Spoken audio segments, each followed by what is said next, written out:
નમસ્તે, હું wellness and fitness coach Nehal Bhatia 7મા દિવસની 7મી ટિપ્સ લઈને આવ્યો છું કે દિવસ દરમિયાન આપણે 25 થી 30 મિનિટ આપણે કસરત માટે ફિઝિકલ એક્ટિવિટી માટેનો ટાઈમ કાઢવાનો છે અને એ એક્ટિવિટી એવી હોય છે કે આપણા બોડીમાંથી પસીનો બહાર નીકળવો ખૂબ જરૂરી છે.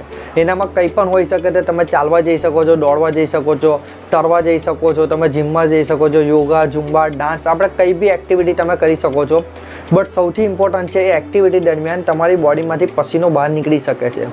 એન્ડ જો તમારું બિઝી શેડ્યુલ છે, તમે એ વર્કની અંદર બહાર નથી નીકળતા, તો મેં તમને એક ટિપ્સ આપવા જઈ રહ્યો છું કે આપણી ઘડિયાળ પ્રમાણે તમે એક એક્ટિવિટી કહી શકો છો કે જો ઘડિયાળની અંદર 1 વાગ્યો છે તો 1 વાગે તમે 1 મિનિટ વોક કરી શકો છો, 2 વાગ્યા છે તો 2 મિનિટ વોક કરી શકો છો, 3 વાગ્યા છે તો 3 મિનિટ વોક કરી શકો છો.